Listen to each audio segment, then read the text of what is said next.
आप पढ़िए, ये पूरा पैराग्राफ पढ़िए। इस महिला के लिए ठहर गया है जीवन, ठहर गया है मौसम, ठहर गई है सांसें, क्योंकि एक डीएम ने शिक्षा के मंदिर में टीचर के दामन को झकझोर दिया था अपने सवालों के बार से। बीए तो पास हो, बीटीसी तो की हो। हाँ वो तो सही बात है। कक्षा 8 मतलब कोई माने नहीं पूछ रहे हैं आपसे, इसका मैं अनुवाद करने में नहीं कह रहा हूँ, आप सिर्फ पढ़ने कह रहा हूँ। स्कूल की चौखट पर आकर स्कूल के प्रांगण में स्कूल के बच्चों के बीच स्कूल के टीचर से डीएम सवाल पूछ रहे थे। आप पढ़िए, आप पढ़िए, ये पूरा पैराग्राफ पढ़िए। लेकिन डीएम जल्द ही समझ गए थे कि उन्होंने सवाल पूछकर इस सदी का सबसे बड़ा गुनाह कर दिया है। गुस्ताखी माफ, भला हमसे इतनी बड़ी गलती हुई तो हुई कैसे। इसको पढ़ने थे क्या पढ़ाई बच्चों को? Even teachers, she can't read. She can't read English. DM ने टीचर से अंग्रेजी किताब पढ़ने के लिए कहा था। टीचर के पसीने छूटने लगे, दिमाग में भरा सारा ज्ञान पल भर में उड़न छू, टीचर बेसुध हो गई।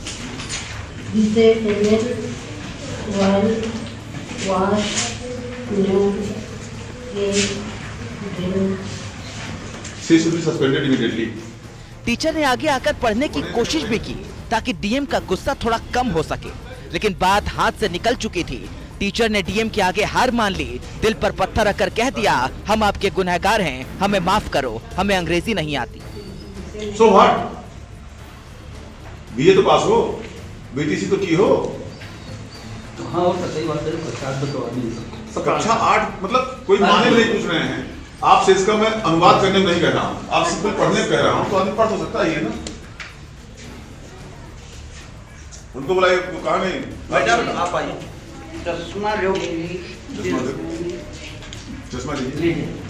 अब बारी थी दूसरे महिला टीचर की। डीएम को इंतजार था एक गुणी और अंग्रेजी पढ़ने वाले टीचर की, लेकिन शुक्रवार को उनकी किस्मत में शनि खुद चल कर आए थे, उन्हें ये भी नसीब नहीं हुआ।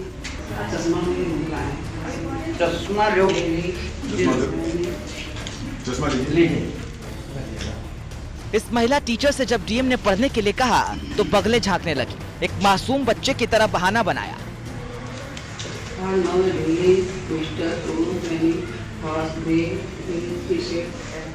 अब तो बात खत्म ही हो गई। चश्मा नहीं तो रोशनी नहीं, रोशनी नहीं तो दिखेगा नहीं, और जब दिखेगा ही नहीं तो पढ़ना कोसों दूर, यानी बहस का दी एंड।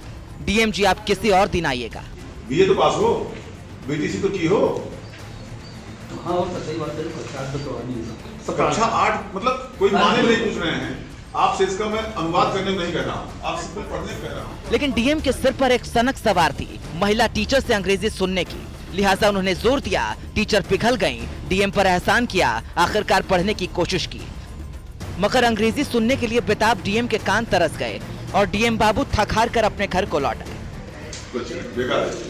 मतलब इसलिए है, निश्चित रूप से ये हार है एजुकेशन सिस्टम की, सरकार की, हमारी और इस देश की भी, जिसे चौहद्दी कहते हैं। अगर इस रवायत को नहीं बदला गया तो हम पछताएंगे आज भी और कल भी। उन्नाव से विशाल सिंह चौहान की रिपोर्ट।